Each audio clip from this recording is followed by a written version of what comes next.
The systems of the body interact quite a bit. This is especially evident when discussing immunity. Many of the things that give us immunity are not part of the lymphatic system. Instead, they're part of another system and simply aid the lymphatic system in its job. Pathogens are organisms that can make us sick. Pathogens come in several forms. Bacteria can be a pathogen. These are the ones that give you sinus infections, infected cuts, meningitis, etc. But not all bacteria are pathogenic. We couldn't live without some of them. There are also pathogenic fungi. Most of the pathogenic fungi are single-celled organisms called yeast. Pathogenic yeast can cause athlete's foot, thrush on the tongue, vaginal yeast infections, and so on. There are parasites as well, such as pinworms, roundworms, tapeworms. There are viruses. A virus is a bit of DNA or RNA that's wrapped in its own protein coat. Since it has none of its own cellular machinery, it invades other cells and hijacks the cell's machinery to make proteins and copies of itself. In the end, the cell gets so filled with these copies that the cell ruptures. Then those copies end up going on to infect new cells, and the whole process keeps rolling. There are cancers. Now, these are actually our own cells that have been damaged. They can't control their functions any longer, so what happens is they end up, instead of dying like they're supposed to when they get worn out, they undergo uncontrolled mitosis, continuing to make copies of themselves. This makes a tumor that keeps growing and growing until surrounding tissue is crowded out and becomes damaged. That's usually the point where most people realize they have the cancer. Other things that can happen with cancer is that the cancerous cells can break loose of the main tumor and spread in other places of the body, setting up tumor growth in those locations. Though not an organism, there are also toxins. These are also harmful to the body, and the immune system has to deal with those as well. The first line of defense is our non-specific immunity system. What that means is that the defense is not targeted against a specific invader. Instead, it's an innate defense against a variety of pathogens. We'll take a look at skin, mucus, urine, stomach acid, tears, and symbiotic organisms. The systems in this section act as the first line of defense and either keeps pathogens out, as in the case of skin, or they try to trap or kill pathogens before they get very far in the body, as in the case with mucus and gastric juice. The vast majority of pathogens do get stopped at this first line of defense. The skin is part of the integumentary system. The keratin in skin cells makes skin waterproof, and it allows the skin to act as a barrier, keeping foreign invaders out of the body. Sweat washes the surface of the skin. It also helps lower the pH of the skin. Those low pH environments inhibit the growth and activity of many pathogens. The sebaceous glands secrete oil, which contains antibacterial substances. Some epithelial tissues, such as that found in the sinuses, trachea, and cervix, secrete mucus. This mucus traps and catches microorganisms so that they cannot go anywhere. Once the pathogens are trapped in the mucus, the body needs to get rid of them. That is accomplished by cilia on certain cells that line the mucus-producing epithelium. These cells beat their cilia, moving mucus toward the mouth or nose. We can then blow our nose, cough, or swallow the mucus so as to get rid of it. The cervical mucus is a nonspecific defense against infection. But in addition, cervical mucus contains antibodies, which are part of the acquired immune system. Thus, cervical mucus is a mixture of nonspecific and specific defense. Urine is also a very important first line of nonspecific immunity. Any opening to the outside is a potential place for infection. Urine washes out the tract that leads to the outside. It helps fight off any organisms attempting to enter the body that way. The acid in the gastric juice kills most pathogens. Thus, swallowing our own mucus helps us kill pathogens that are stuck in the mucus. If we eat food that contains bacteria, as most food does, the gastric juice in our stomach kills those bacteria before they can do any damage. Tears contain an enzyme called lysozyme. This enzyme breaks down the cell walls of many bacteria. The term lyse means to break, so lysosome is an enzyme that breaks cell walls. Lysozyme is the main reason that we rarely get eye infections. The tears bathe the eye in lysozyme, killing bacteria which try to infect it.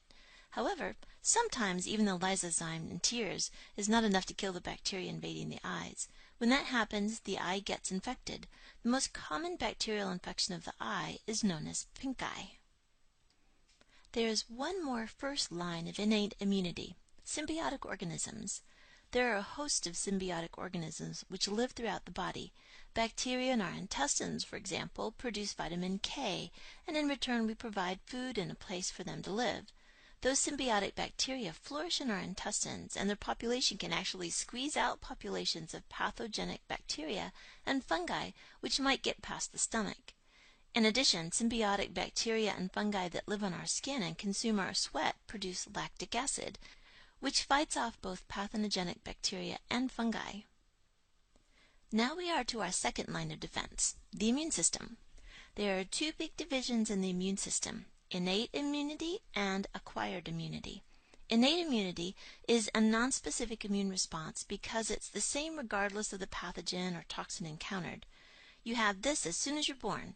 You cannot get distemper, for instance, because you have an innate immunity to this disease common to dogs. Acquired immunity is an immunity response targeted at a specific pathogen or toxin. When we catch and then recover from a certain disease, we might become immune to that specific disease. However, that immunity will not help us fight off another disease. For instance, chickenpox immunity won't help you against the measles. The immunity we acquire once we get chickenpox is specific only to the chickenpox virus. The immune tactics we'll now take a look at target a specific type of invader. It could be a whole group, such as bacteria or viruses, or be very specific to a particular pathogen, such as the chickenpox virus. Interferon is a protein produced by a cell infected by a virus. There's really no hope for a cell once the virus enters the lytic pathway. However, as it's being attacked by the virus, the cell will produce interferon. The interferon won't save that cell, but it will affect neighbor cells as they're being signaled to strengthen themselves against viral attack. Complements are involved in fighting foreign cells, which are generally bacteria. The complement system is made up of 20 plasma proteins made by the liver, which is then released into the bloodstream. Like blood coagulation factors, these proteins stay inactive in the blood serum until something activates them. The foreign invader itself can activate the protein, or the presence of antibodies bound to antigens can do the activation. Either way, this happens only when foreign cells are present. They can lyse bacteria. The complement proteins combine to form a hole in the plasma membrane of foreign cells, particularly bacteria. This causes its components to leak out, killing the foreign cell. Not only can the complement proteins lyse bacteria, but they can also attract phagocytotic cells. The phagocytotic cells can then destroy the bacteria by eating them. These proteins can help promote inflammation. You might think inflammation is bad, but it can be a very good thing. Inflammation is a sign that there's a war going on between your body's defenses and an invader. This signal can rally the troops, bringing more disease-fighting mechanisms to bear. When the body's cells are under attack, they send out chemical signals that are picked up by the basophils, which are attracted to those signals.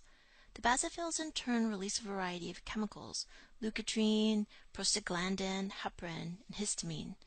Heparin inhibits blood clotting, allowing the wound to wash out any foreign matter that may have been introduced during the injury. Histamine triggers inflammation or vasodilation.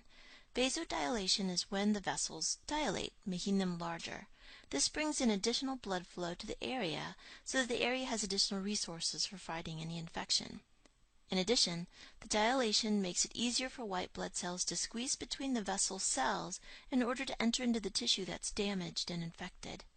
This process is called diapedesis. If the infection stays contained to the one location, it's called a local inflammation. But if that infection escapes into the bloodstream and spreads throughout the body, it triggers a systemic inflammation. There are many types of white blood cells that will become active in fighting an infection. The basophil is merely the first type. We'll learn more about the other types in a moment. Any bacterium or a virus can potentially be attacked by white blood cells, so they're nonspecific. White blood cells generally have about a 12-hour lifespan, and they're produced in the bone marrow. The neutrophils and monocytes are phagocytes. That means they can eat other cells. Neutrophils are typically the first of the two phagocytotic white cells to respond. They are not very large, and they can only consume about 20 bacteria before they reach the end of their lifespan. They can consume fungi and some viruses as well. They hang out in the liver, spleen, and lungs until needed. The next to respond are the monocytes. These are the larger phagocytotic white blood cells, the big eaters. Once they enter the tissues, they are called macrophages. These big boys can consume about 100 bacteria in their lifespan. They also tackle the really large pathogens, such as parasites. These white blood cells will hang out in the tissues, near vessel walls, and around the lymphatic vessels. Eosinophils are also part of our innate immune response. These cells reduce inflammation. Why would the body have one type of cell that promotes inflammation and another type that reduces it? Well, inflammation can be a good thing, but too much inflammation can be very bad. Thus, inflammation must stay under control. Eosinophils contain enzymes that tend to break down inflammatory agents, keeping inflammation under control. Pyrogens are chemicals which promote fever by acting on the hypothalamus. Sometimes your own white blood cells will release pyrogens in order to help develop a fever. These pyrogens travel through the body and affect the hypothalamus. The hypothalamus controls body temperature. Chemical reaction rates increase with increasing temperature. A fever speeds up the immune system. The mitosis of the white blood cells go faster, increasing the white blood cell population. Also, a higher temperature is often not good for the invading microorganisms. Bacteria especially like cooler temperatures. Humoral immunity is an immunity which comes from antibodies in the blood plasma. Since humoral immunity comes from the actions of antibodies, we should concentrate first on what antibodies are. First of all, antibodies are proteins. Basically, antibodies are made of 4 polypeptide chains, 2 identical heavy chains and 2 identical light chains. These chains are arranged in a Y shape. The parts that you see in red are variable regions. These designate what the invader will fight. They are antigen binding sites that allow them to grab onto invaders. It's sort of like a key fitting into a lock. The parts in blue and yellow are constant regions. They will determine how the antibody will fight. Each antibody class fights in a different way. 1. They could bind directly to the antigen. This would be the job of immunoglobulin D. They can bind the antigens together, and that would be immunoglobulin A. They can activate complement. That would be the job of immunoglobulin M, but scientists have found that immunoglobulin G can do this as well. They can stimulate phagocytosis. This would be immunoglobulin G's job. And they could stimulate inflammation, and that would be immunoglobulin E. We need to point out one more thing about the production of antibodies. Remember that a person cannot produce antibodies against antigens which he or she has in their own cells. For example, if you have type A blood, you cannot produce the antibody against the A antigen. However, if you are suddenly exposed to type B blood, you will immediately start producing antibodies against the type B antigen. Thus, your lymphatic system knows your blood type and knows how to spot an erythrocyte from another blood type. How does the lymphatic system know your blood cells from other blood cells? Well, there are about 20 specific glycoproteins which exist on the cell membrane of every cell in your body. This collection of proteins is called the Major Histocompatibility Complex, or MHC for short. The structure of these proteins is determined by 20 genes in your DNA, each of which has more than 50 alleles. Thus, there are literally billions of combinations of these alleles, and each combination produces a unique MHC. As a result, it's virtually impossible for two people to have identical MHCs unless they're identical twins. The MHC then is a fingerprint for your cells.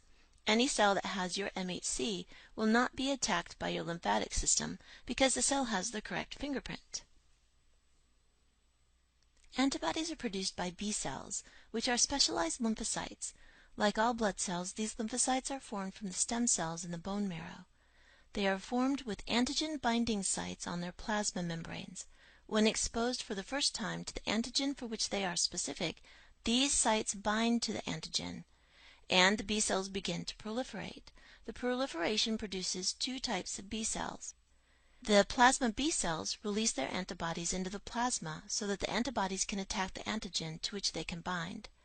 After the infection, most B cells die, but the memory B cells are long-lived B cells which do not release their antibodies. Instead, they circulate in the body waiting for the next attack by the antigen.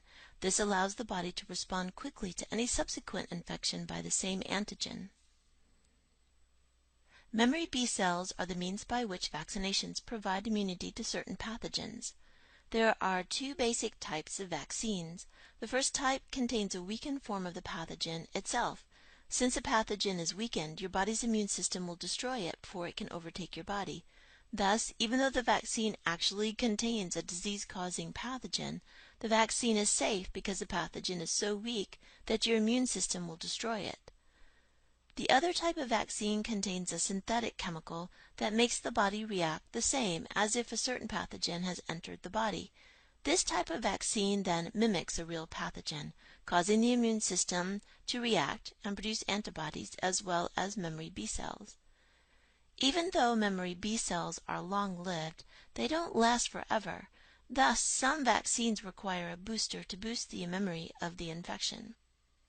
When the body is first exposed to a pathogen, the B cells will produce a primary response.